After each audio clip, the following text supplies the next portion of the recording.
Hi guys, welcome back to our channel. This is Grace and I hope that you are doing fine. Thank you so much for waiting for this video.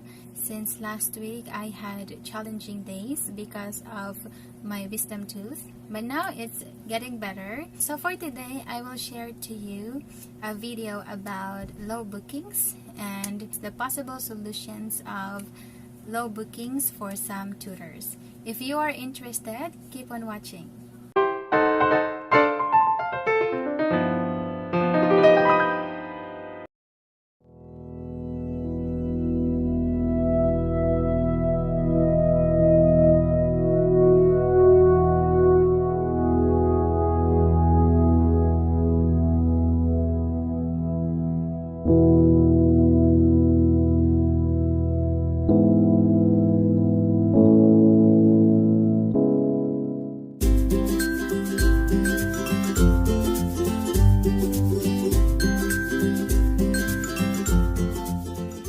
Is it really normal to have low bookings?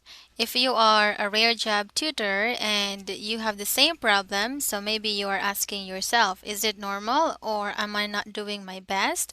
So in this video, I will share to you my ideas and opinions about having low bookings and how to increase the number of our students. So of course, this is based on my opinion and my experience. So first, let's have, when is it normal to have low bookings? So in my opinion, it's normal to have low bookings if you are a new tutor. Why? Because you are still marketing yourself and you are still selling yourself as a Rarejob tutor.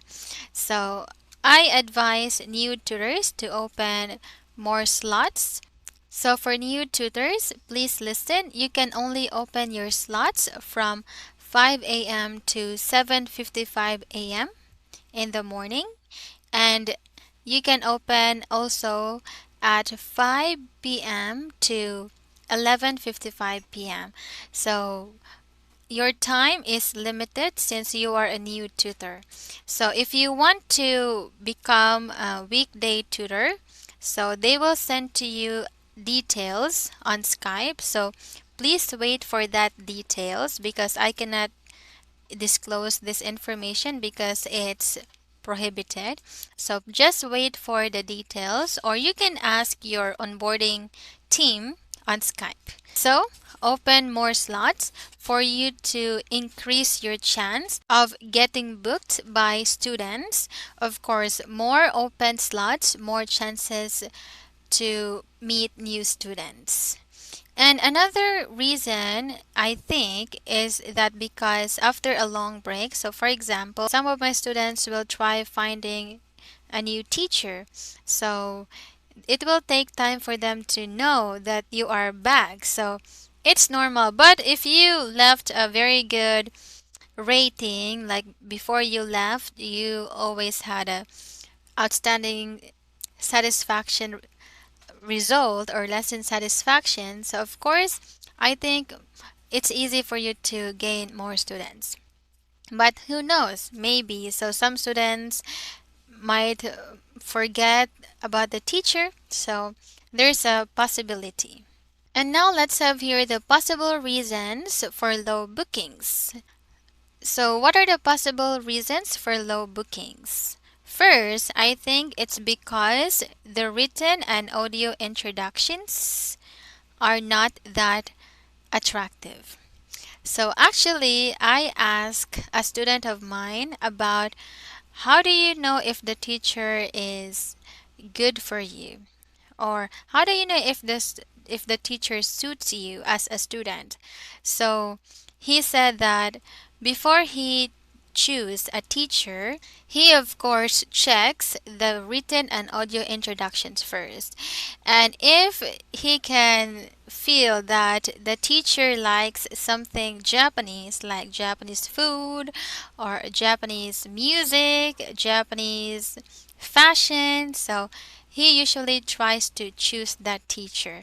So make sure to make your written and audio introductions attractive. So if you think that your written introduction is not that attractive, you can try to change something and add some words that are related to Japanese culture and Japanese things. So it can make the students want to book your lesson.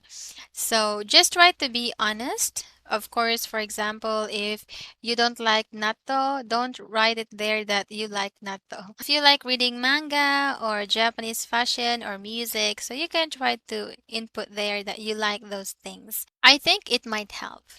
The next reason is that the teacher failed to build rapport with the student.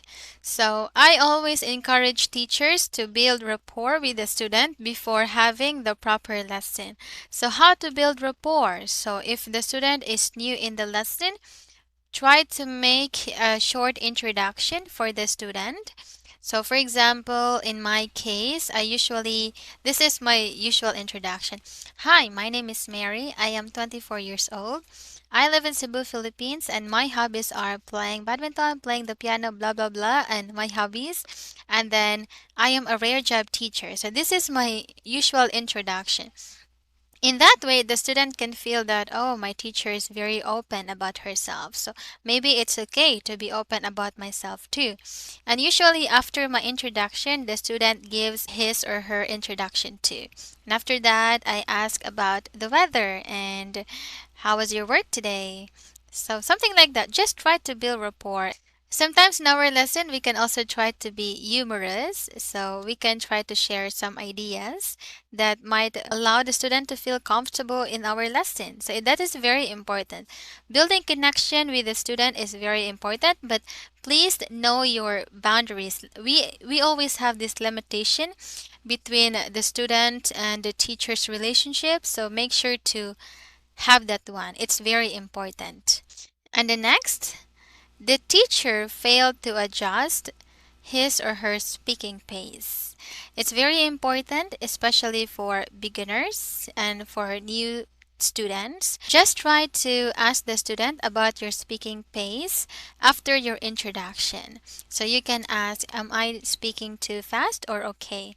So it's very important because some Japanese students, they don't say anything at all during the lesson. So they just try to be polite and then they try to like nod all the time and they will try to make you feel that they understand and it's okay. But at the end of the lesson, they will try to give their feedback through the lesson satisfaction ratings. So I even experienced receiving a rating of 3 because of the speaking pace, and I couldn't remember which student because usually in my class, as much as I could, I tried to adjust my speaking pace to my student's pace. So make sure to speak according to your student's level or the student's speaking pace. And the last is that we failed to provide personalized feedback. So this is very important. Whatever lesson that you have. So actually a teacher asked me like, teacher, what if we had a free guided conversation? Should I still give feedback? Of course. So every lesson we should always give a personalized feedback because this feedback means a lot to the student. This feedback will allow the student to know about his or her progress.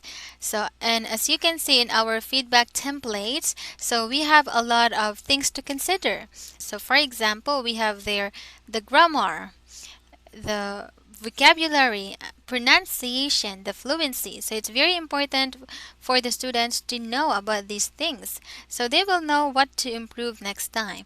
So please don't forget to give feedback. So if you are confused about how to give feedback, I have ready-made feedback templates over here, so please check it. So just prepare your notepad and then just copy and paste and try to edit according to your students' mistakes and according to the students' vocabulary. So it's very important. Please don't forget giving feedback. Okay, and I think those are the 5 reasons. And what are the possible solutions according to the reasons of having low bookings? So, of course, first, make written and audio introductions attractive to Japanese students. So, there in your profile, you can add your interest. So, try to add a lot of interest related to Japanese culture and Japanese things. But please be honest with yourself. For example, if you like Japanese anime, Japanese fashion, so you can put it there and try to sound friendly in your introductions. Second is build rapport with the student. Don't forget to build a connection with the student, but make sure to know your limitations. Just try to be friendly and smile all the time because smile can change everything. So smile is something that we can give freely, but it means a lot to the student. So make sure to smile. And the third is adjust speaking pace accordingly. If your student is a beginner, speak slowly. And if your student is an advanced student, so you can speak according to the student's speaking pace, just like a native speaker, maybe. And the last is provide personalized feedback. It's very important to provide a personalized feedback because, as what I have said, this can help the student monitor his or her progress in learning English. And this is the reason why they are learning English because they want to know if they have improvements or they need to study more and what are the things that they can do to improve more. So that's why it's very important. So I hope I'm making myself clear. And I think these are the things that you can do to increase your booking. So don't feel hopeless. Try to encourage yourself, make a change. So if you know that there is something wrong in the lesson or in the way you handle the class, so try to challenge yourself, make a change. Of course, this change can be better, and please let me know if any of my tips are helpful to you. So those are the possible reasons and the possible solutions that you can do to increase your bookings. So don't be discouraged. Take this as a challenge to improve yourself as a teacher. And if you have any questions, feedbacks, and suggestions, you are free to leave your comment in the comment section below. And again, I hope that you will continue supporting this channel by subscribing, liking our videos, and hitting that notification bell to be notified with our new videos. Thank you so much, and I hope to see you again in my next one. Bye! God bless you!